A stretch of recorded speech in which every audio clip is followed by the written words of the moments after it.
Bismillahirrahmanirrahim. Assalamualaikum warahmatullahi wabarakatuh.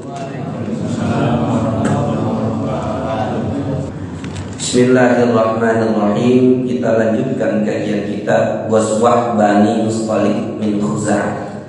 Jadi kita masuk pada pembahasan perang Bani Mustalik ya. Jadi peperangan ini disebut juga wahiyah Ghazwatul Muraisi' ya. Jadi sebelum terjadi peperangan Khandaq atau setelah perang Uhud ya. Jadi banyak juga peperangan kecil-kecil terjadi pada waktu itu. Nah, salah satunya ada perang Mustalik. Nanti juga ada pengusiran Bani Nadir, yang mana kita sedikit ada tambahan. Bani Nadir ini tinggal di kota Madinah. Jadi orang Bani Nadir tinggal di kota Madinah, tetapi mereka itu berkhianat.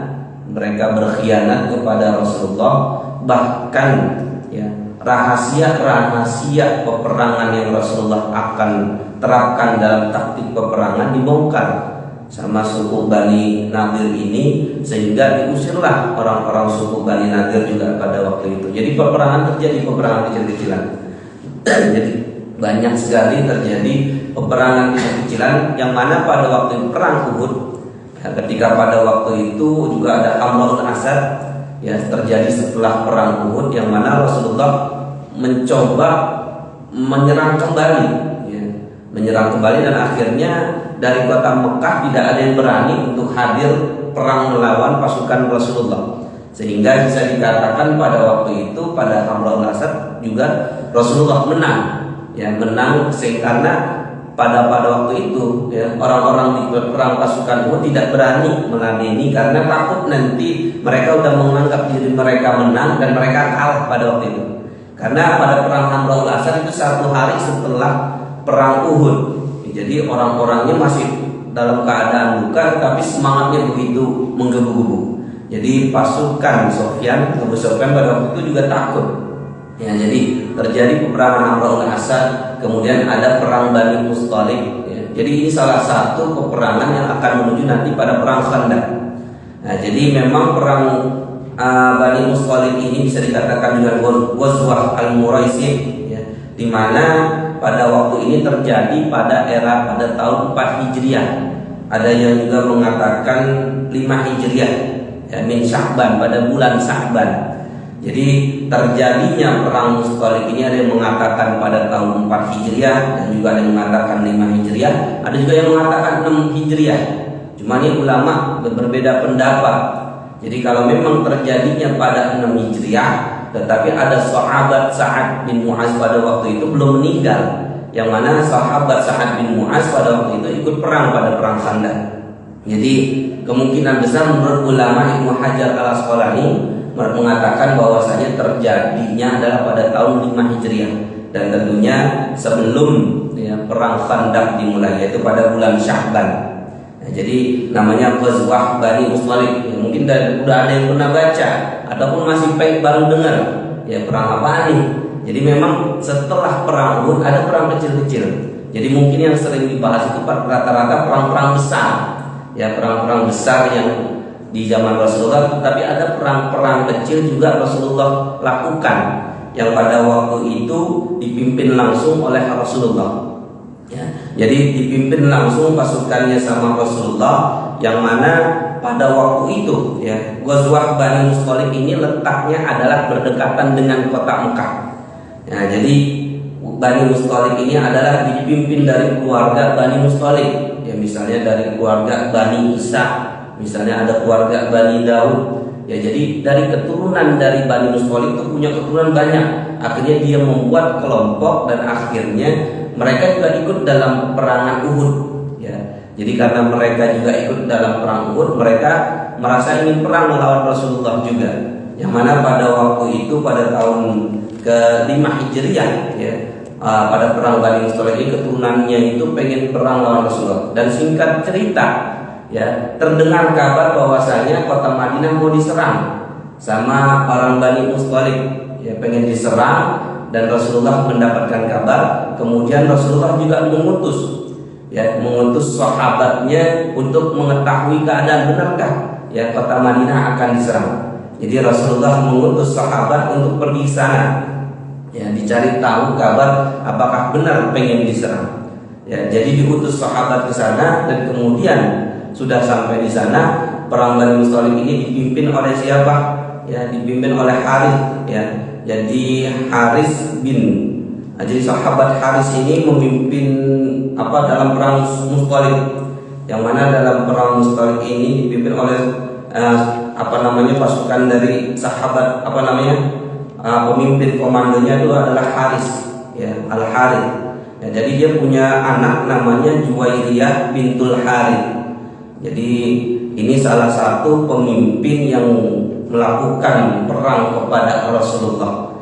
Jadi Haris ini sangat menentang Rasulullah pada waktu itu.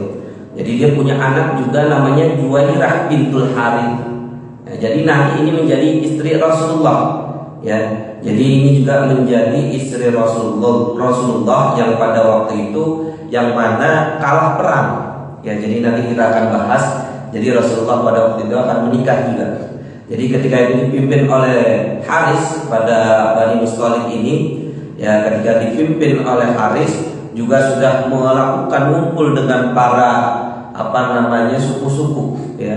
Singkat cerita datang dari mata-mata dari Rasulullah, datang ke sana dan mendengarkan mereka lagi menyiapkan peperangan untuk menyerang kota Madinah.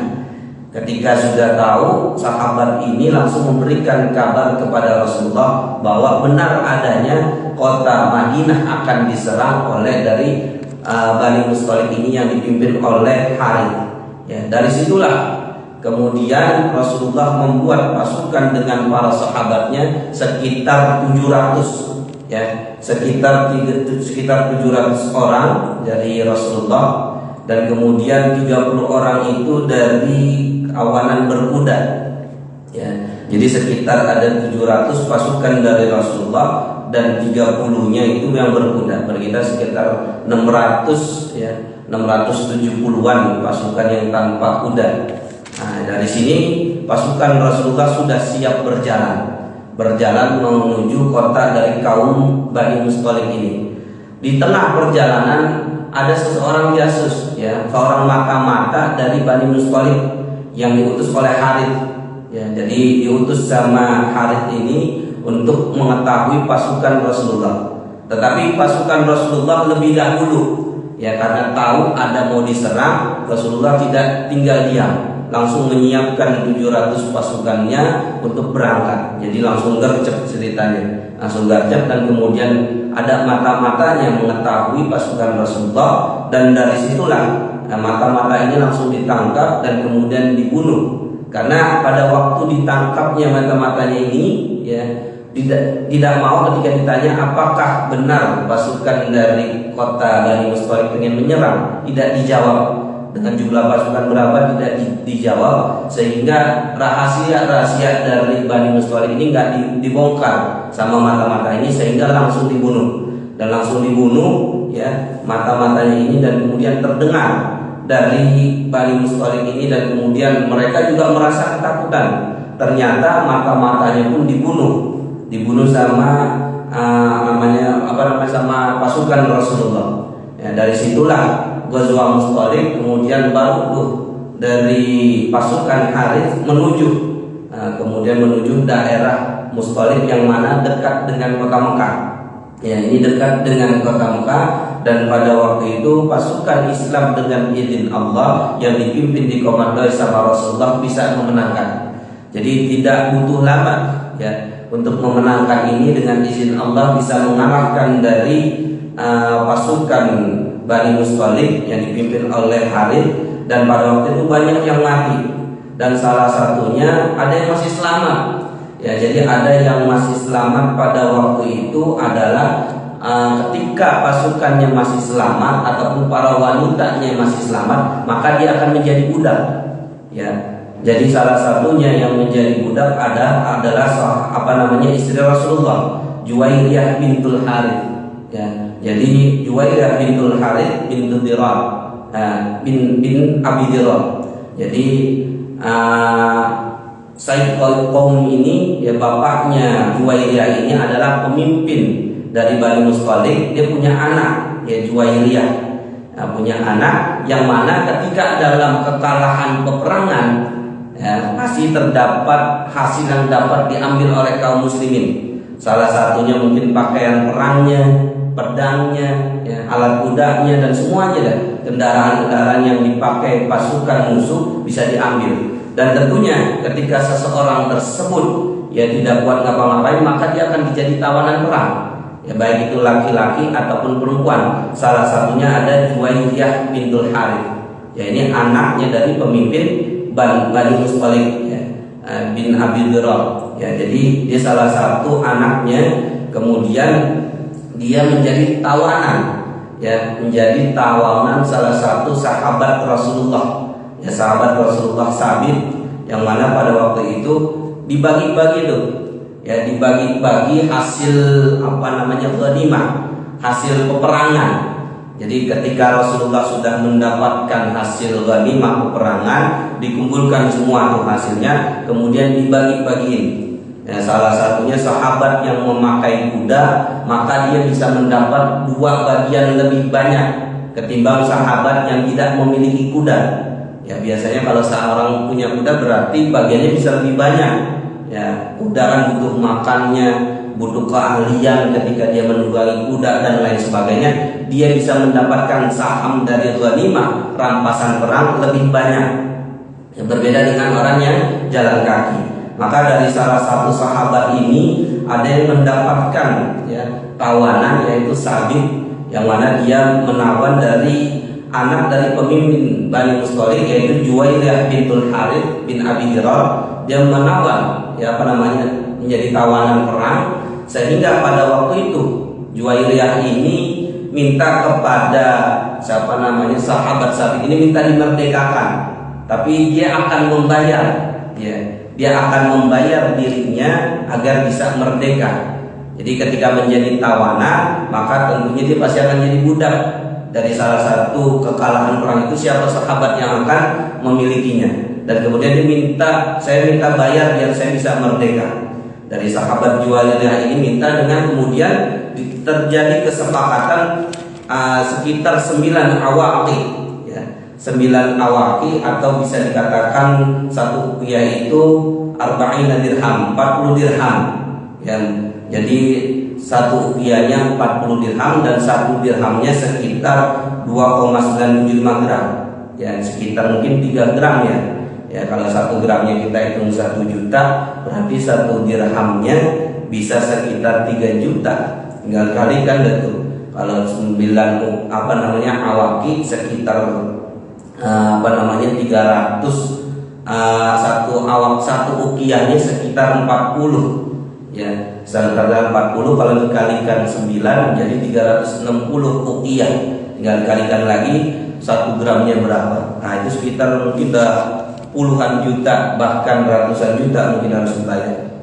Ya, jadi pada waktu itu menjadi tawanannya Sabit, dan kemudian ketika itu sudah terjadi kesepakatan akan dibayar sama anaknya Bani Mustalik ini minta merdeka dengan membayar 9 awaki ini. Kemudian dia ngadu kepada Rasulullah. Singkat cerita, langsung dia menghadap kepada Rasulullah. Kemudian dia mengatakan bahwa saya pengen merdeka, dan kemudian saya akan membayar 9 awaki. Jadi minta bantuan kepada Rasulullah ini, minta dibayarin.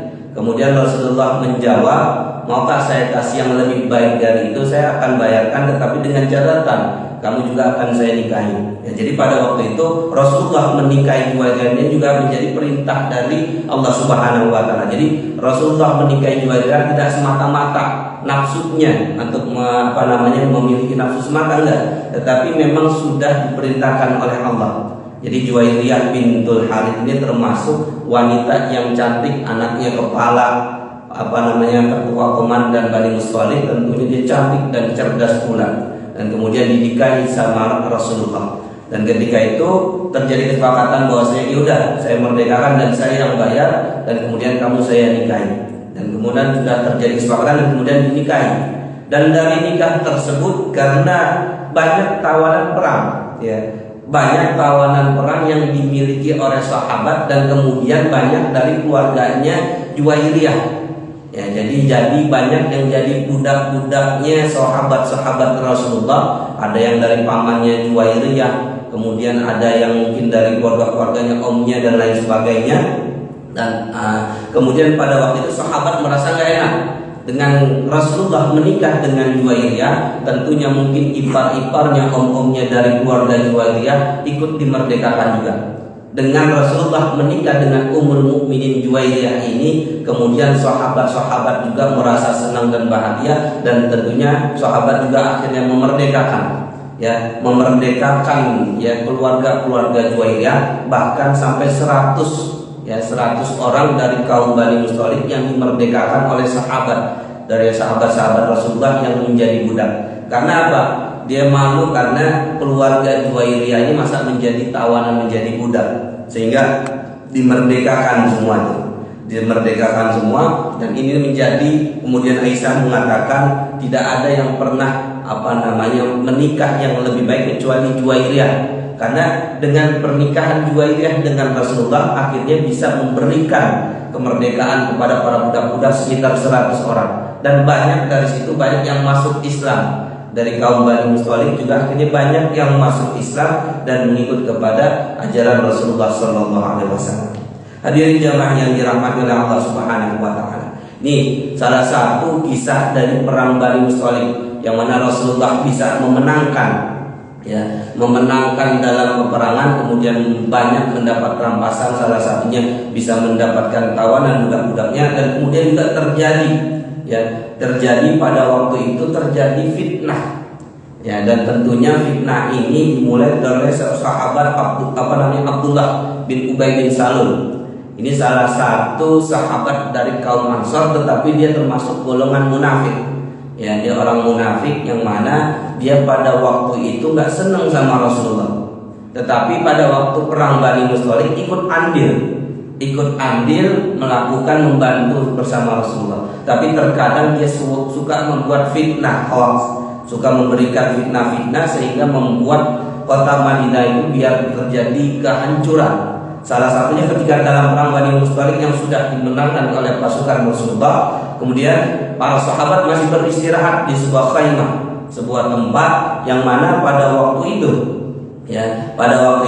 sahabat-sahabat sedang beristirahat, di mana ada kaum Muhajirin dan kaum Ansar sedang cari air, mungkin lagi tempat di lembah di mana terdapat sumur, dan di situ mereka sedang mau minum, cari air.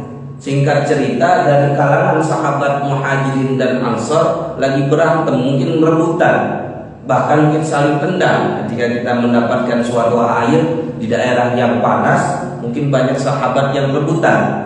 Dari rebutan itu sehingga ada sahabat kaum Ansar yang merasa mereka tidak nyaman, kok bisa jadi begini. Ada yang mengatakan ditendang, ada yang mengatakan ditendang bahwasanya pada waktu itu, dan kemudian dari kaum Ansar ini merasa marah. Kemudian dari situ faqala Abdullah bin Ubay bin Salul wa inda rajulun min qaumi fihim Zaid bin Arqam bin Gulan. Mana pada waktu itu ketika lagi minum, kemudian disitulah terjadi pertikaian antara kaum Muhajirin dan Ansar sampai mengucapkan dengan kata ya mahsyarul Ansar, ya mahsyarul Muhajirin, ma balu da'wal jahiliyah. Mereka saling mengatakan dengan ungkapan yang sangat keras. Orang Ansar, misalnya, jangan sombong, jangan belagu gitu, sampai mengatakan dengan ungkapan segitu, ya mahsyarul Ansar, ya mahsyarul Muhajirin. Biasanya ungkapan ini wajar, tetapi ketika diungkapkan dengan kata emosi berarti menandakan peperangan antara kaum Muhajirin dan kaum Ansar.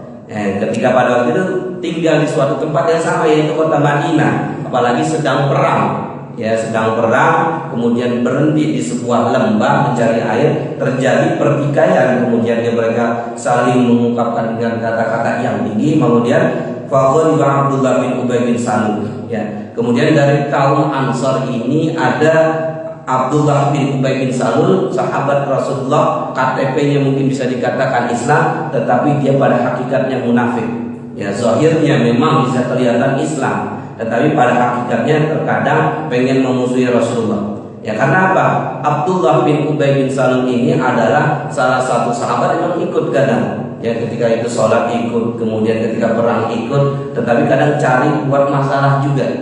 Ya, buat masalah, bahkan ketika di sini dia bilang ya bahwasanya qad fa'aluha qad nafaruna wa qatabuna fi baladina. Ya dia buat itu kemudian wallahi ma a'iduna wa jalabi quraish hadi illa kama qala samin kalbaka yakulka. Ya. Jadi Abdullah bin Ubay bin Salul ini buat menyulut kemarahan dari kaum Ansor, bikin marah. Bahwasanya orang Muhajir ini orang pendatang. Ya, orang pendatang yang mana pada hakikatnya dia nggak boleh melakukan kekerasan. Pokoknya buat kompor semakin panas sehingga dia mengatakan samin kalbaka yakulka. Ya, gemukkanlah anjingmu kemudian yakulka, maka kamu akan dimakannya. Ya maksudnya apa? Ketika kaum Muhajirin sudah datang ke kota Madinah, ya mereka kan istilahnya numpang. Kemudian Rasulullah menjadi pemimpin di sana, kemudian sebagian hartanya juga dikasih. Ya dikasih ada ma fa'altum ahlaltumuhu fi biladikum wa qasamtumuhum amwalakum amma wallahi la amsaktum anhum ma bi aydikum litahawwalu ila ghairi darikum. Jadi ketika orang-orang Ansor ini sudah berbaik hati, bahkan memberikan tanahnya, kemudian memberikan rezekinya, bahkan istri ya buat dari kaum Ansor ini dikasih buat orang Muhajirin. Kemudian ketika itu dipanasin sama Abdullah bin Ubay Salul. Ya, kalian itu sebenarnya kalau udah ngasih ini nanti rugi. Ya. Rugi, bahkan ketika kalian sudah memberikan makan kepada orang-orang Muhajirin, nanti kalian akan dimakan seperti anjing yang sudah kalian gemukkan. Yang saking memberikan ibarat dengan ibarat yang keras. Ya, anjing kalau misalnya udah dikasih makan nanti udah gemuk, nanti dia bisa gigit kita misalnya kayak gitu. Ya ini yang dikatakan oleh Abdullah bin Ubay bin Salul, menyulut kemarahan orang-orang Ansor sehingga di situ terjadi kemarahan juga sama orang-orang Ansor. Ya terjadi kemarahan, dan dari situlah ya ketika itu Rasulullah tahu ya ketika Rasulullah tahu mendengar terjadi pertikaian antara sahabat ini, bagaimana bisa dipisahkan ya dari sahabat Muhajirin dan Ansor, gimana nih caranya? Akhirnya Rasulullah mengatakan udah kita pulang saja langsung ke kota Madinah. Ya, jadi Rasulullah mengatakan kepada para sahabat untuk pulang saja. Ya, jadi bahkan falamma istaqbala Rasulullah sallallahu alaihi wasallam wa sallallahu Usaid bin Khudair. Jadi pada waktu itu Rasulullah bertemu dengan sahabat Usaid bin Khudair ini dari kalangan kaum Ansor. Yang mana pada waktu itu Rasulullah sahabat Usaid bin Khudair mengatakan bahwasanya enggak biasanya Rasulullah engkau pulang kok mendadak. Ya istilahnya kayak gitu. Kemudian kok pulangnya mendadak ya Rasulullah, kita masih bisa istirahat dulu atau ngapain dulu di tempat tersebut. Kemudian Rasulullah mengatakan waqala ya Rasulullah laqad rahta fi sa'atin munkirah ma kunta taruhu fi mithliha faqala Rasulullah aw ma balagha ma qala sahibukum. Ya, jadi kemudian dikatakan Rasulullah, apakah enggak tahu ada kabar bahwasanya terjadi antara kaum Muhajirin dan Ansor ini lagi berantem. Ya, kemudian baru dari situ qala ai sahib ya Rasulullah, siapa itu? Abdullah bin Ubay qala ma qala zama annahu narja'a ila Madinah akhrajal azm min hal adad. Ya, kemudian sahabat Abdullah bin Ubay ini yang menyulut kemarahan dari kaum Ansor, dia mengatakan annahu in raja'a ila Madinah akhrajal azm min hal adad. Jadi orang-orang yang tinggal di tempat kita itu ya ketika mereka sudah tinggal di kota Madinah, sudah dikasih makan, dikasih tempat tinggal, tetapi pada hakikatnya kaum Ansor ini yang lebih a'az, yang lebih berkuasa. Ya karena istilahnya orang pendatang ya nggak bisa berkuasa misalnya kayak gitu. Jadi a'azzu akhrajal a'azzu min al-hadal. Jadi sehingga orang-orang Muhajirin pendatang itu nantinya bisa kita usir. Ya bisa kita usir, itu yang dikatakan oleh sahabat Abdullah bin Ubay. Qala fa anta wallahi ya Rasulullah takhruju in syi'ta wa wallahu dalil wa anta aziz. Kemudian kan dikatakan oleh sahabat Usaid bin Khudair bahwasanya kalau engkau mau mengeluarkan Abdullah bin Ubay ini sebenarnya bisa. Ya karena apa? Sahabat Abdullah bin Ubay ini adalah sahabat Rasulullah yang munafik dari kalangan kaum Ansor ini, bahwasanya dia pada waktu itu dia punya penyakit hasad juga. Dia pengen memimpin kota Madinah. Seandainya Rasulullah kagak datang ke kota Madinah, Jadi seandainya Rasulullah nggak datang ke kota Madinah, pengen diusir tuh apa namanya Abdullah bin Ubay bin Salul, pengen jadi pemimpin. Ya, tetapi pada waktu itu karena datangnya Rasulullah dengan kaum dari Muhajirin, sehingga pada waktu itu kaum Rasulullah dan Rasulullah yang menjadi pemimpin, sehingga merasa kayak dikhianatin kayak gitu. Tetapi sahabat Usaid bin Khadir mengatakan ini, wa wallahi dzalil wa antal aziz, bahwasanya engkau yang lebih mulia daripada Abdullah bin Ubay. Ya, jadi sahabat Usaid bin Khadir ini mengatakan bahwasanya Rasulullah lebih mulia daripada Abdullah bin Ubay bin Salul. Kemudian dikatakan, "Tsumma qala ya Rasulullah, urfuq fa wallahu laqad ja'alna Allahu bika wa inna qaumaha la yanzumuna lahul kharaja yatawajjuhu fa innahu yara annaka qad istablagtahu mulkan." Kemudian dikatakan oleh sahabat Usaid ini bahwasanya ya Rasulullah, urfuq, lembutlah kepada sahabat Abdullah bin Salul. Ya, karena pada hakikatnya dia yang nantinya akan menjadi pemimpin pada waktu itu, tetapi engkau malah mendahului. Ya, makanya dakwalah dengan lembut. Jadi sahabat Usaid bin Khadir ini nasihatin Rasulullah. Ya, mafawallahu laqad ja'ana Allahu bika wa inna qaumaha. Ya, sesungguhnya sahabat Abdullah bin Ubay bin Salul tadinya mau jadi pemimpin, tapi karena kedatangan engkau maka dia tergantikan dengan engkau, maka lembutkanlah hatimu dan kemudian berkatalah baik dengan sahabat Ubay bin Salul. Sampai ya sahabat Ubay bin Salul yang munafik ini meninggal pun diberikan pakaian, ya, walaupun dia tetap termasuk kategori orang munafik, tetapi Rasulullah tetap hadir kepada sahabat Ubay bin Salul ini, ya. Jadi ini salah satu kisah yang mana dari kaum Rasulullah juga, dari orang-orang Muslim, ya, terdapat orang-orang munafik yang ingin menghancurkan, tetapi Rasulullah tidak membalas dengan perkataan-perkataan kasar, bahkan membunuhnya.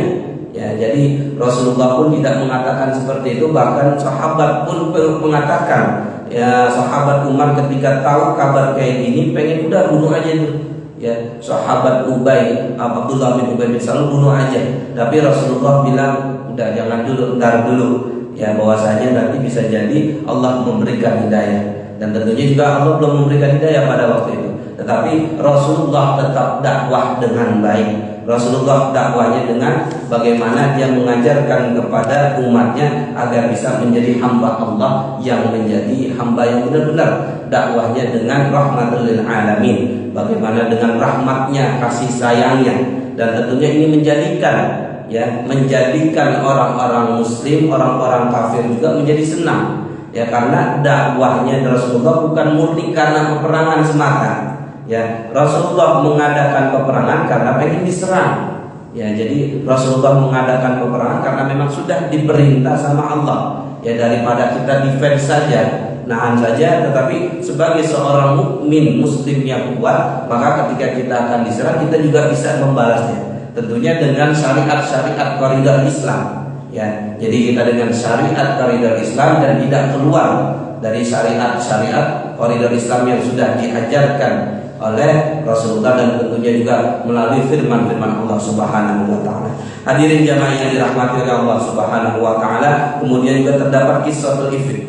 Ya, jadi terjadi fitnah dari sahabat atau istri, ya, istri Rasulullah Sayyidah Aisyah. Ya, jadi ini terjadi fitnah ketika pada waktu itu peperangan tersebut, yang mana ikut juga istri Rasulullah Aisyah. Ya, jadi istri Rasulullah Ummul Mukminin ini ikut dalam peperangan, yang mana dalam peperangan tersebut, ya, istri Rasulullah memang ini yang Siti Aisyah ini, Sayyidah Aisyah ini memang dia tidak terlalu besar, ya, tidak terlalu besar, sehingga biasanya itu diangkat sama sahabat, ya, 4 sahabat, mungkin dengan untuk mengangkat itu juga seperti dalam kerajaan-kerajaan, ya. Misalnya ratunya dalam kendaraan tersebut, ya, dalam kotak tersebut ada ratunya. Jadi ada yang mengangkat kendaraan tersebut 4 orang yang gotong istri Rasulullah, 4 sahabat yang menggotong Rasulullah, sehingga pada waktu itu ikut, ya, dalam peperangan itu digotong sama 4 sahabat, ya, digotong sama 4 sahabat tersebut karena memang Ummul Mukminin Sayyidah Aisyah ini tidak terlalu besar, Jadi para sahabat yang kuat itu mengangkatnya kayak enteng-enteng aja. Nah, singkat cerita pada waktu itu ada yang mengatakan Sayyidah Aisyah pengen buang hajat. Ada juga mengatakan Sayyidah Aisyah hilang kalungnya. Jadi pada waktu itu turun dari tempat dia digotong tersebut, dia pergi untuk buang hajat, sampai sudah buang hajatnya baru balik. Ya namanya sahabat yang gotong ini nggak tahu, ya karena mungkin tubuhnya Sayyidah Aisyah tidak terlalu berat, jadi sehingga ketika dia gotong mungkin masih sama. Ya mungkin masih sama yang ketika dia gotong itu, sehingga dia mikir udah ada nih istri Rasulullah dalam tempat tersebut, digotong tempat tersebut, dia udah berangkat lagi pulang, sehingga Sayyidah Aisyah ketinggalan dengan sahabat yang menggotongnya, kemudian ketemu dengan sahabat Sofwan. Ya jadi pada waktu itu Sofwan juga tertinggal, sahabat Sofwan ini tertinggal, sehingga terjadilah fitnah. Ya terjadilah fitnah kepada Sayyidah Aisyah dengan sahabat Sofwan, bahwasanya sahabat Sofwan dengan Aisyah melakukan hubungan yang tidak baik, atau bisa dikatakan berzina. Karena tidak mungkin.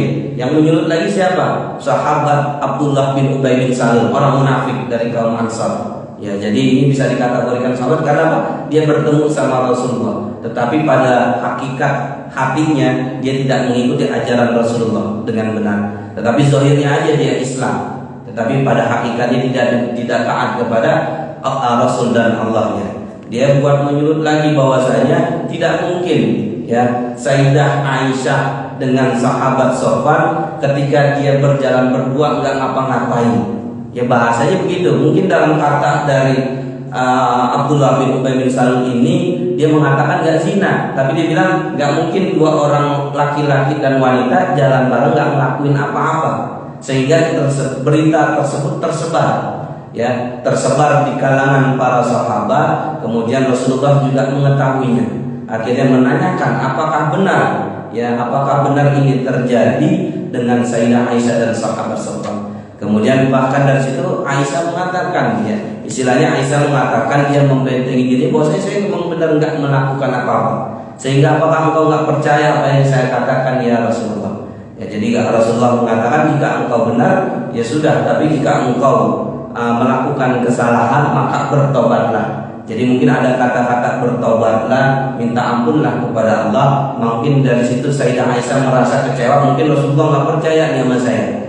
Ya, jadi sehingga ini terjadi fitnah yang begitu besar. Kemudian turunlah ayat Al-Munafiqun. Ya, dari turunlah ayat Al-Munafiqun, dan juga kemudian turun ayat juga dalam surat An-Nur. Ya, jadi kisah-kisah orang munafik banyak dikisahkan dari surat Al-Munafiqun, yang mana pada waktu itu sahabat Abdullah bin Ubay bin Salul sering membuat berita-berita hoax. Dan kemudian juga dalam surat An-Nur, innal ladzina ja'u bil ifki usbatun minkum la tahsabuhu syarran lakum bal huwa khairul lakum likulli imri'in minhum maktasaba minal itsm wal ladzi tawalla kibrahu minhum lahu 'adzabun adzim. Sesungguhnya orang-orang yang membawa berita bohong itu adalah dari golongan kamu juga. Janganlah kamu kira bahwa berita bohong itu buruk bagi kamu, bahkan ia adalah baik bagi kamu.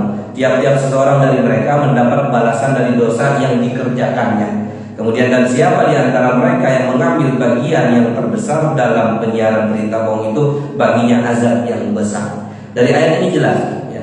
Jadi terjadinya berita hoax bohong itu mungkin bisa jadi dari kaum kita, bisa terjadi dari kalangan kita. Ya, itu dari kalangan Rasulullah, salah satunya Abdullah bin Ubay bin Salul. Ketika dia buat berita hoax, kemudian disebarkan, orang-orang di sekitar sahabatnya pun langsung percaya dengan berita tersebut, sehingga disebarin lagi. Makanya kita harus hati-hati, jangan sampai ketika kita mendapatkan berita yang belum valid kita sebarluaskan.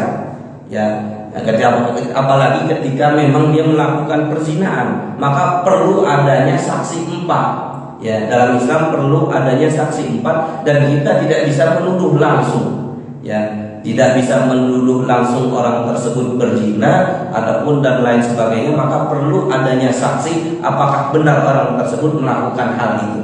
Nah, dari sini jelas, ketika apapun yang kita dapatkan berita, apalagi nanti mungkin dalam pemilu, ya dalam pemilu berita-berita hoax banyak.